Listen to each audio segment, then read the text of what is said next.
scary. Spooky season. Ooh, happy Halloween. This is lame. Super lame. Do you love Halloween? We do. We sure do. Are you surprised? This is a bonus episode. Yeah. You're welcome. It's welcome. Our Halloween treat to you. It is. Welcome to Tales from the Prayer Closet. Yeah, it is. We got it right. Yeah. Okay. Are we even still alive? I don't know. We stayed at a haunted B&B last night. How did that go? Check on us. Yeah.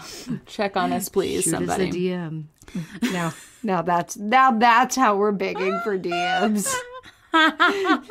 Check on it's a wellness check, It please. is a wellness check. I've been marked safe from the whatever. Anyway, so we're just going to tell some short stories tonight. This is my sexy, spooky voice. Yeah. And it's beginning now. I'm going to tell you some short stories of musicians with paranormal experiences.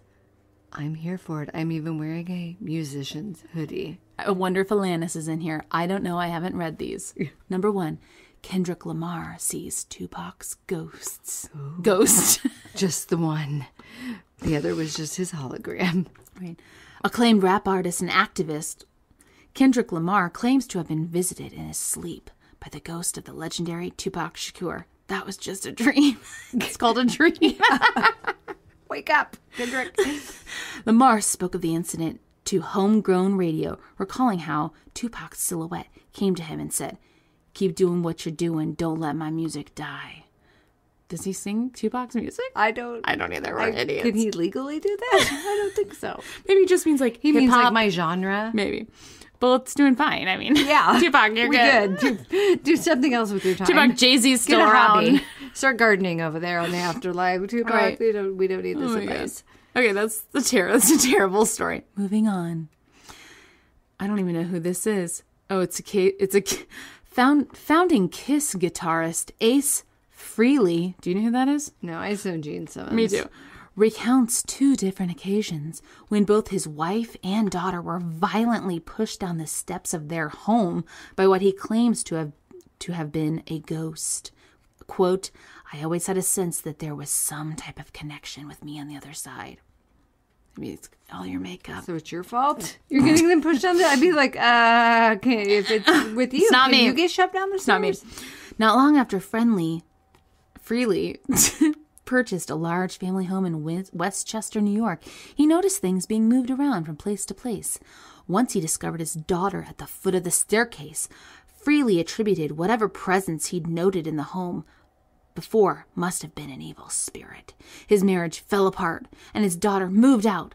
But once he moved back to the property with his new wife, he moved on real That was... Jeez. rude as hell. But once he moved back with his new wife, she immediately picked up on the eeriness without ever knowing about the spirit on the staircase. She too claims to have been pushed down the steps. Move Okay. away! Yeah. Or Or is it you? get out of that situation. It is not safe. Yeah. A psychic told Frehley that his house had previously been inhabited by an abusive mother who'd murdered her children in the home. Yikes! Next story. Kesha's sexy supernatural energy.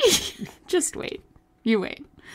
Pop singer Kesha admitted in an interview with Ryan Seacrest. Wow, this went off the rails. That Ryan Seacrest, he can get anything out of You did. anybody. What a host. That she believed she once had sex with a ghost. Quote, "I've got a song called Supernatural," she explained.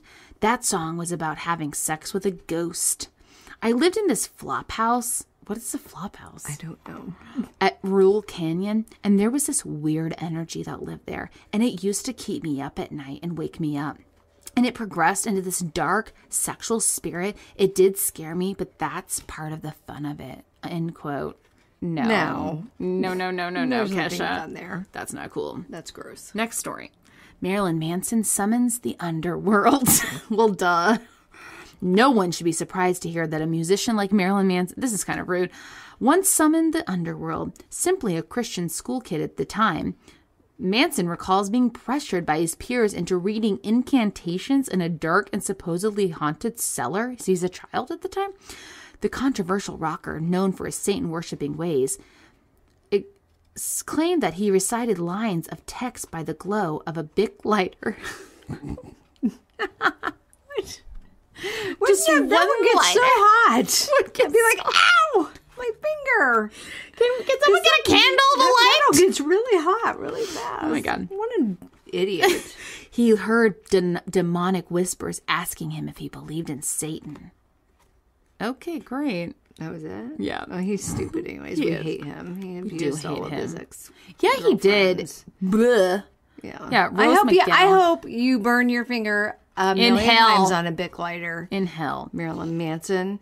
Of course, Alice Cooper's seen a ghost. This is very Kiss dominated. This is going way back. Halloween Alice Cooper wasn't in Kiss. Alice Cooper was his own. What was band. he in? Alice Cooper. No, I don't know. What was... You're poison. Nope. I've literally lived my whole life thinking Alice Cooper was in Kiss. Thank you for steering me in the right direction. Halloween and horror have always been part of the rock star's M.O. But this is from Rolling Stone, by the way. But even Cooper admits he couldn't have made up something like what happened to him in the abandoned rural New York house where he and Aerosmith's Joe Perry had holed up to write some new songs together. Wow, what a time to be alive. Way to drop names. Right. Both men were freshly sober at the time, and they began to notice strange things happening in the home. It felt prankish, Cooper recalls, like playful poltergeist. He remembers hearing what sounded like furniture being dragged through the basement. Once he went to investigate, he claims to have felt the pressure of a hand on his back. Turns out the house was said to be haunted by a little boy who'd previously lived there before drowning in a lake. Oh my gosh. He doesn't want to hurt anyone. No, he's lonely. Moving on. Sherry Curry. Who's that? I don't know. I thought you were going to say Sherry O'Terry from SNL. She's a punk. She's from The Runaways. Sherry, Currie. Anyway, doesn't matter. Never ask the spirits what? Never ask the spirits in because they will come. Oh. She doesn't ask them in. Got it. If they will come. They will come. If you ask them. I'm with you. I'm with it now. The singer and trailblazing frontman of legendary punk outfit The Runaways, explains how she's come to... is that the man Joan Jett was in? No. Amy, No. Amy, it was why not. would you ask me this? Sorry. Why would you ask me that? I have no clue. Joan Jett and the... Black Hearts. Okay, yeah. Okay. She explains how she's come to regret a preteen obsession with a Ouija board that sent her into fits of rage whenever someone tried to take it away. Quote, I wanted to reach out to the other side, but wished I hadn't. She remembers once while asking the board about boys and future kisses that it moved on its own. Oh, you're pretty, spelled the board. Ew. Claiming to be a man. Currie exclaims to have spent hours sitting alone in her room communicating with the board, feeling herself transition from a happy young girl to someone dark and brooding with a dangerous obsession. Currie attributes her rage-filled and abusive behavior towards her family to being consumed by whatever spirits came out of the board. Ooh. You were just hormonal. And it was Joan Jett. And Lita Ford. We're in The Runaways? Mm-hmm. Cherry bomb. No? Okay. I'm just going to stop. Why do I do this to myself? I feel like I've heard that before, but it doesn't like make me think, oh, The Runaways. Like that doesn't happen. Okay, so that's scary. Next up, Adele's Haunted Mansion. Oh. She's got some new music out. She just dropped a new song this picture. Look at last night. Look at her hair in this picture. That's an old one. So big. Her hair is a beehive. It is giant. Adele, you're beautiful. Once multi-platinum pop star Adele moved into a beautiful new $6 million home in 2012, she began to hear strange noises that gave her, quote, the creeps, end quote. So dumb. The singer's lavish 25-acre West Sussex property had previously been a convent, fit with its very own chapel. Did you know where I went to college, my dorm used to be a convent? It was very creepy and, like, weird. Apparently, Adele the University of Missouri St. Louis. Apparently, Adele, I almost said Modell, Adele was so spooked by sounds she'd heard that she upped her security to around-the-clock surveillance and tacked on 2 additional groundsmen to protect her from whatever spirits may have been lurking around. Yeah, I would too. What are they going to do? If you genuinely believe they're spirits, what are more humans going to do? But at least, like, you're not alone. You know, that'd make me feel better. Next up, are you ready? Yeah. Aaron Carter's grandma. Is she the celebrity or the ghost in this one? Aaron Carter, triple platinum recording artist and younger brother of Backstreet Boys' Nick Carter. That would be so annoying. Yeah, you're like, dude, I sing I Want Candy. Terrible song, but never told his family about the promise he made with his dying grandmother. Carter's fun-loving grandma enjoyed pulling scary pranks on him as a kid, but even still, nothing scared him more than when she was diagnosed with terminal cancer. Whoa. Oh, God. Thank you, Rolling Stone. While his grandmother was a lifelong believer in life after death, Aaron admits he wasn't too convinced until she revealed to him through a candle she'd made him promise to light once she passed. He claims that once it blew out, her ghost apparated in the room with a cold blast that took her shape and said, "I told you so." Oh, Ah! dear Grandma. Sassy, Graham! I love her. Next up, pop superstar Tiffany. I think I've seen her in concert, now. by the way. Have you? Nice. Was it at a mall? No, it was just a couple years ago. She was on the Backstreet Boys, or not Backstreet Boys. New Kids on the Block. Kids on the yes. Block mixtape tour. Tiffany. Don't you miss malls? I really do. I have a lot of good memories from malls. I didn't. The closest mall to me was like an hour away, so that was a real big deal to go to the mall. Malls. The Mid Rivers Mall had an amazing candy store. You can't find a candy store. Where you go get where's a candy store? Lollies and Pops at West County Mall. That's so far away. I know, but it's a really good candy I know, store. don't you? I love candy stores. Okay, anyway, back to Tiffany. Before Tiffany became an 80s mall pop sensation, okay, she was more than just mall pop, just rude. The young singer struggled with lasting family demons that led her to explore the dark arts. Did you know that? Wow, that's really off-brand. In fact, she found an outlet for her home life frustrations through dabbling in dark magic? Tiffany. Maybe that's why she became famous. Maybe. Tiffany and her girlfriends acquired a copy of The Satanic Verses and began to practice innocuous spells. And once her father told her she was not allowed to go to a party, she reached for the book. That's so teenager. Yeah, that is such a teenager. Say it again, Dad. I swear to God, I'm going to get out the satanic verses. But shortly after, the demonic figure of a man with no eyes attempted to hold her down. She claims to have warded him off by the power of prayer and apologizing to God for ever involving herself with demons. Well, I hope you apologize to your dad, too, Tiffany. Yeah, rude. Okay, I've got just like a couple more. Next up, Bret Michaels. Oh, God. The Poison frontman Bret Michaels claims a paranormal encounter turned his life and career around. Down and out in the wake of his parents' divorce, the rebellious 17-year-old rocker found himself at odds with his creative spirit in a small town. Everything was caving in, he explained.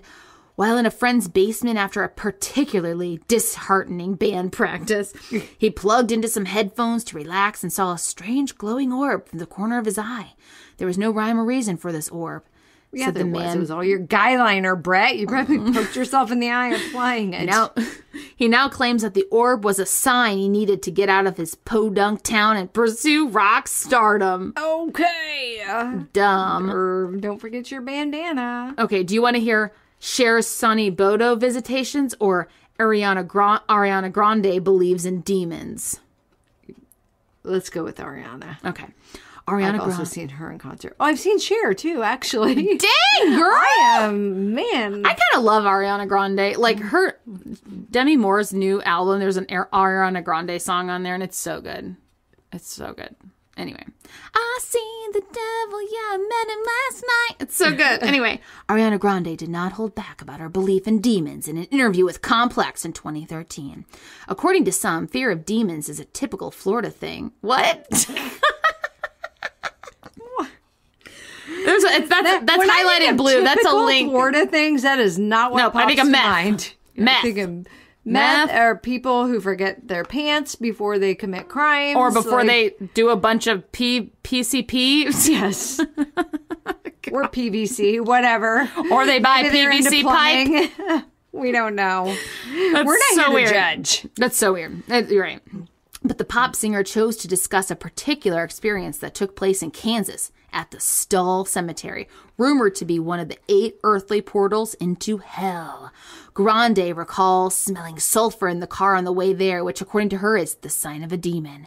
And then, or the sign that your passenger has eaten too many eggs.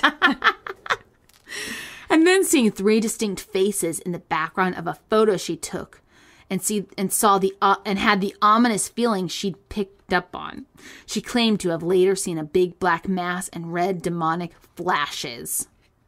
End quote. That wasn't a quote. The end. Woo! Oh. Did that spook you out? Are you alone? Are you wearing pants? I hope so. Are you in Florida? If you are, what's the deal Why did with that hate pants? Florida so much? I don't know. Rude. Okay, so I'm going to go a little different route because when you said let's do short stories, I was like literal stories. You know, whatever. Multiple. Whatever. So here we go. Yeah, I'm here but for I do this. have a theme. My theme is urban legends that take place in cars.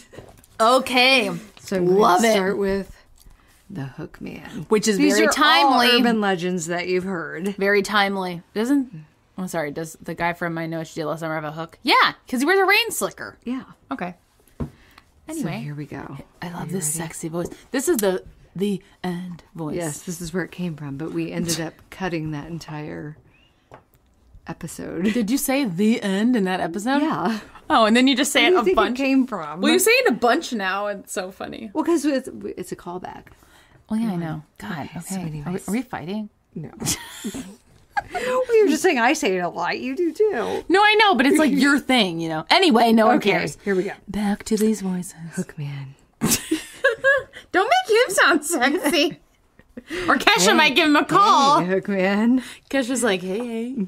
I was in a So several years ago, none of my stories did any of the characters have names, so I named them. Oh, yeah, I love this. Tiffany? No. Several years ago, on a moonlit night, a girl, let's call her Alice, planned a romantic weekend getaway with her boyfriend at her parents' cabin. But as usual, he was late. What a jerk. So her best friend dropped her off. When she got there, she realized the power was out. And I can't read what I wrote there. The door was unlocked and many things were out of place. Weird. So she was very frustrated with her boyfriend. Let's call him Jasper. Not to be confused with the couple from Twilight.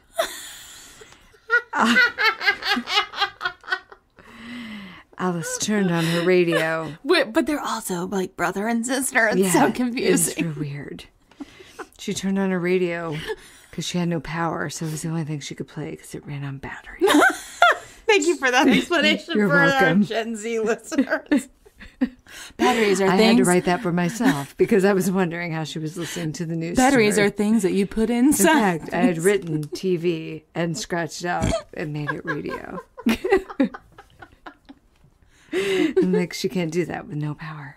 Unless it's a TV ran on batteries. She has a generator. Then why wouldn't I'm just turn on the adding- lights? I know. I'm just adding. I know it's I'm funny. ad-libbing. Though. Just imagine you're trying to like pull start a generator. Moving on. So there's a news story on the radio. And it's about a killer known as Hook Man that has escaped from a local psychiatric facility. Why'd they let him keep his hook? I don't know. She called the police to tell them that she thought maybe someone had broken into her cabin.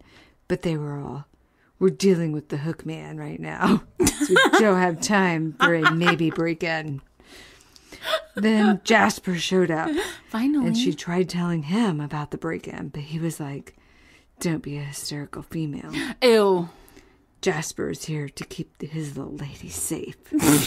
She's all, but the radio said there's a killer loose and he's in this area. And Jasper's all, babe, I've been lifting weights. It's all good. Let's take a ride to calm you down. But his car wouldn't start. So he had to run to the shed To get batteries. to check for jumper cables, I wrote. Even though they have no other car to jump it with. And imagining we have a battery-powered jumper cable set at our house. Really? Yes. I didn't know that's a thing. So she should just sit tight in the car. Because apparently women can't fix cars in Jasper's world. And These are all things I've added, we're so obviously. hysterical. She just keeps yelling. She does. Alice sees someone in front of the car and calls out to Jasper, but no answer. Suddenly, she hears a sound and turns to look out her window and is startled when Jasper yells, "Boo!" Oh, jerk. There's always that. Babe, relax. It's a joke. Bad jumper cables. Let's go look at the lake. And they take off.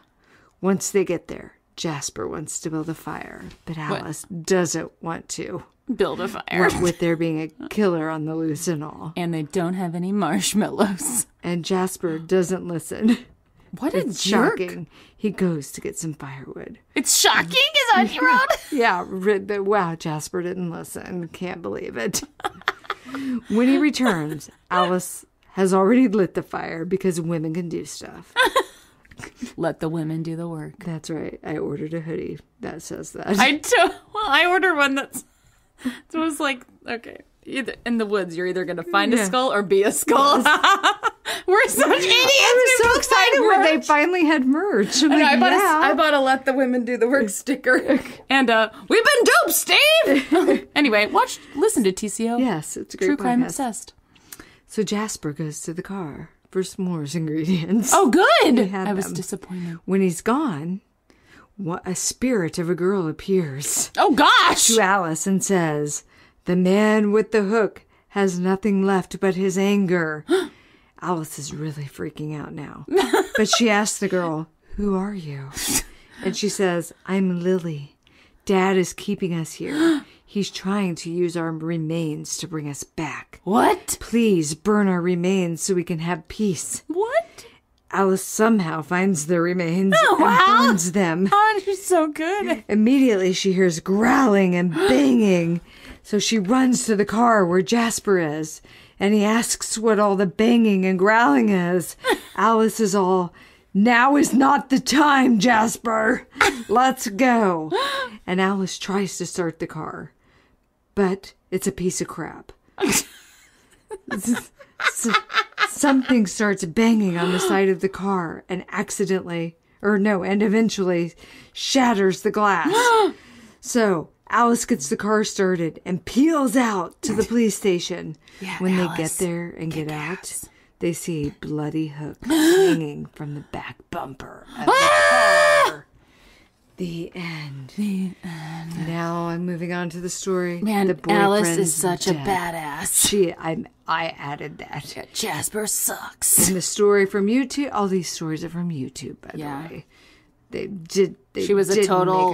She was like typical patriarchy. real Whiny. Stepford wife. So Ew. I changed the narrative. Yeah, we did. We're doing that. All right. So the boyfriend's death. What's this called? Boyfriend's death. A girl. Let's call her Dolly. Like Parton. And her boyfriend. Let's call him Carl. Like Dolly Parton's husband. I didn't know his name was Carl, but did you know he's just a normal person? He's not really a celebrity. We're driving down a dark, isolated road. I would tell you to avoid those, but I live on one.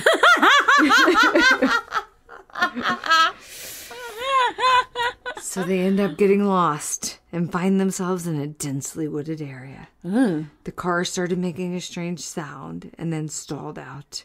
When looking at the gauges, Carl realized they'd run out of gas. Carl. As the mom of a teenager, I've become a crazy person about that. You always have gas. Yes. So Dolly started freaking out because it was after midnight and they were stuck in the middle of nowhere. And there weren't... And she had a show the next day. Yes. Well, I wrote there aren't many things scarier than missing curfew. Oh, yeah. And when you pull into the driveway, your dad is standing in your headlights. Been there. It's real scary. That's scarier than being stuck in the woods. Especially if So your Carl dad gets is out and Jamie. looks around, but it was nothing but trees as far as the eye can see. No houses anywhere. What? They were completely alone. Dolly begged Carl to do something. So he said the only option was for him to walk back to the highway and try to flag down someone to help. He assured Dolly that everything would be fine. Carl gave Dolly a kiss and told her to roll up the windows and lock the doors. Then he took off down the road. What a good man. Dolly watched him until he was out of sight. Hours passed, and Dolly was shivering with fear. Every noise she heard and shadows she saw freaked her out more and more. She began to feel like Carl was never coming back. Then all of a sudden, she heard a tap, tap, tap on the roof of the car. She panicked, but there was no way she was getting out of the car to investigate. No, smart. She feared. No. She tried seeing out the windows, but it was impossible to see anything in the pitch black night. And make sure that your light isn't on in the cab. Right. Because everyone can see you. Tap, tap, tap. It just continued. But there was nothing Dolly could do. Tap, tap, tap. Dolly sat all night just listening to the tapping sound until she eventually dozed off. What? She woke up and looked at her watch and saw it was 9 a.m., but everything was still completely black. She couldn't understand what was happening. Then she heard a car pull up and honk its horn. She heard a voice yell, "This is the police! Is anyone in the car?" Dolly cried out, "Me! Dolly Parton! I'm in here! Carl left me and never came back." "Okay, just stay calm and listen carefully to me," said the policeman. "Open your door, get out of the car, and walk towards me. No matter what you do, don't look behind you." Dolly opened the car door and got out. The policeman repeated, "Don't look behind you." Dolly started walking towards them and stopped dead in her tracks. "Don't look behind you," he yelled again. Dolly couldn't help herself. She looked back and immediately began to scream. Carl's body was hanging upside down from a tree. His head had been chopped off, and his blood was dripping down all over the car, blacking out the windows. The tapping she had heard all night was his swaying body hitting the roof of the car. His headless body? Yes, the end of that one. Ooh. Now... What, and then soon we're going to drive home in the dark. Yes, we are. Comes the vanishing hitchhiker. It's night, and a man, let's call him Leonard, is driving down a dark road. The road was unfamiliar, and he wasn't really sure where he was going. Which is what unfamiliar means. I feel that, Leonard. Yes. I'm constantly lost. After a while, he feels really lost and suddenly sees a figure up ahead in his headlights. It's a young woman hitchhiking. He finds it odd that she is out in the middle of the night, in the middle of nowhere. Leonard stops to ask if she is okay, and she says she needs a ride home. He says, "Sure, hop in." As they travel down the road, he notices she looks pale and is strangely quiet, and the air around her feels cold. "Hey, Leonard, maybe she's just putting out vibes that she ain't interested in you and really just needs a ride home." Well, she's obviously a ghost, Leonard. Or that. God. Leonard asks where to, and she gives him her address to her house. Or directions to her house. I was going to say, not smart, girl. No, just directions. She says she hasn't been there in a while. Ooh. And he assumes she's a runaway.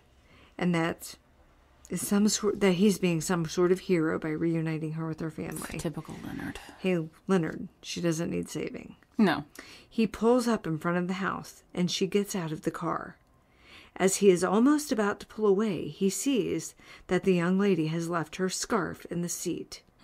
He looks around and cannot see her anywhere. He grabs the scarf and goes up to the house to return it to her. "Leonard, you're obviously trying too hard." He knocks, and a man answers the door. Leonard explains that he has given a young woman a ride home, and she left her scarf. The man's wife overhears this and comes through the door looking shocked. She grabs the scarf and starts crying, and Leonard is all, "What the what?" The man explains that the scarf had belonged to their daughter. He explains their daughter died in a car crash 5 years ago on that same dark road that Leonard says he picked her up. She was buried with that scarf. They show Leonard a photo of her, and only then does he realize his passenger was a ghost. The end. Leonard, God. Last car urban legend. Killer in the back seat. Oh, this one, I can't, it bothers. Now I have to drive home alone. So there's a girl. Let's call her Brittany. I will literally drive with my lights on inside my car. Yeah. To prevent this from happening. Her name. There was a girl. Let's call her Brittany. Yeah. Jean Spears. I threw that in there for you, girl. Thank you. Was really excited. She got her very first job the summer she turned 18. Oh, Brittany. She hated the drive because even without traffic, it was a 30-minute trip each way. She normally got off work around midnight, so needless to say, she always dreaded the drive home.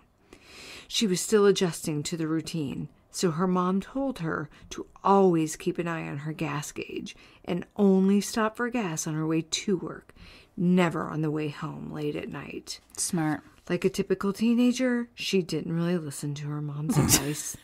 On her way home one night, her gas light came on, and she realized she did not have enough gas to get home. Oh, Brittany! Brittany turned into the first station she could find and wanted to hurry up, so she only put $10 worth of gas in just so she could get home. I totally do that, too. She swiped her card, got $10 worth of gas, and took the receipt. As she was about to get in her car, a voice came over the intercom at the gas pump. The guy at the counter said, "There's a problem with your card." She looked into the gas station window and she saw him, and the hairs on the back of her neck stood up. He was pretty sketchy looking and was staring at her, beckoning her to come inside. Ugh. Brittany pressed the button on the intercom and was all, "What's the problem? I have a receipt, so my card went through." Don't go in. He said, "Your receipt is wrong. Nope. I need you to come inside so I can run your card on here." Nope. She looked at him terrified. This is when you call 911. Yes, thinking there's no way I'm going in there with him. Look at him. He's all wide-eyed and creepy. Brittany pulled up her credit card app on her phone and then held it up facing him and showed him, "Look, I paid. It's even showing up in my app." And she yelled that into the intercom. "See, I did pay. I'm not coming in." He said, "Ma'am, if you leave, I'm calling the police and giving them your license plate number." Brittany then said, "Screw the..." I can't read my own writing. Screw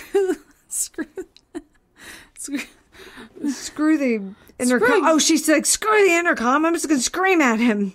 "Really? You're going to call the cops over $10 in gas, which I paid for?" She Brittany. then walked around her car to her car and flipped him off.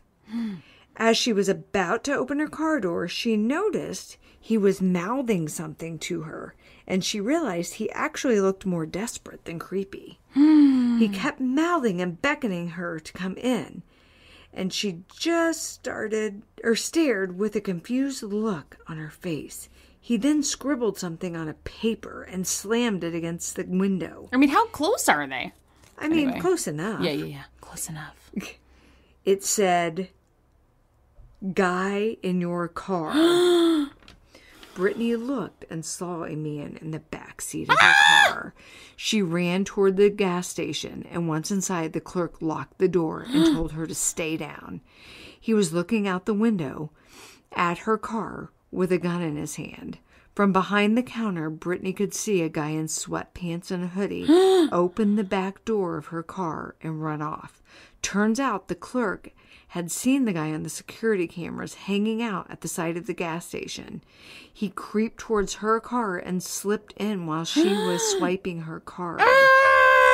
The clerk had seen all of this happen and called the cops, who arrived shortly after she went into the station. They looked for the man but could not find him.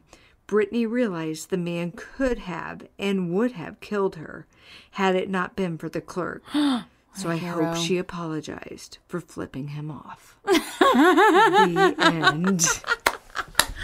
So those were our Brittany Halloween lived. stories for you. You're welcome. You're welcome. Happy Halloween. You ghosts and goblins, you. Hope you get some candy. I really want candy right now. Really bad. I want candy. Aaron Carter's grandma. Yeah. Told you so. In it. What is That's that? our Halloween music playing us out. Oh, Bye. goodbye. In it.